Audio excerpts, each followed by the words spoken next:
દર્શક મિત્રો, સૌથી મોટા અને તાજા સમાચાર આવી રહ્યા છે ગુજરાતને લઈને. જી હા મિત્રો, આજના સૌથી મોટા સમાચાર આપણી સમક્ષ આજે આપવા જઈ રહ્યા છીએ. ચેનલ પર નવા હોય તો સબસ્ક્રાઇબ કરી લેજો. હવે મિત્રો, માણસ તો પાપ કરે છે અને ભોગવે છે, એ વાત તો સાચી છે, પરંતુ આ પશુઓએ એવું તો શું પાપ કર્યું હતું કે પછી શું પાપ કર્યું છે કે આટલી મોટી દુઃખદ ઘટના વેઠવી પડી? અને મિત્રો, તમે વિચારો કે આ ભેંસો પાણીની અંદર પંજાબથી તણાઈને આવી છે અને આ ભેંસોનો આંકડો બતાવવામાં આવ્યો છે 200 જેટલો.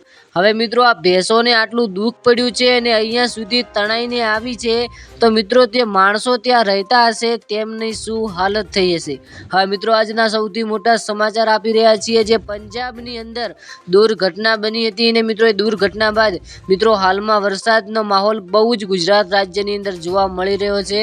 તો મિત્રો, તમે પણ જો ગુજરાત રાજ્યની અંદર રહેતા હોય તો મિત્રો ખાસ કરીને ચેતી દેજો, કારણ કે હાલમાં ઠંડો પવન અને ઠંડો મિત્રો વરસાદ વરસી રહ્યો છે, પરંતુ આ વરસાદનો આંકડો વધવાનો છે અને આ વરસાદ તારીખ 7 થી માંડીને તારીખ 12 સુધી મિત્રો અતિ ભારેથી અતિ ભારે વરસાદ પડી શકે છે ગુજરાતની અંદર, એવી મિત્રો આગાહી આપવામાં આવી છે.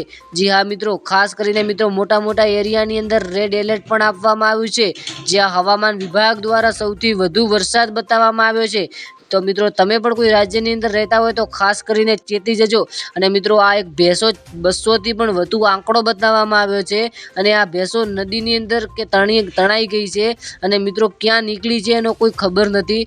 મિત્રો, આવા જ કોઈ અન્ય નવા વિડીયો જોવા હોય તો સબસ્ક્રાઈબ કરીને આપણું ઇન્સ્ટાગ્રામ પેજ છે અને ફેસબુક પેજ છે તેને ફોલો કરી લેજો, કારણ કે અહીંયાથી પણ ત્યાં સારા વિડીયો જોવા મળે છે. તો મળશું એક નવા વિડીયોની અંદર. ત્યાં સુધી વિડીયો જોવા બદલ આપ સર્વ મિત્રોનો દિલથી ખૂબ આભાર.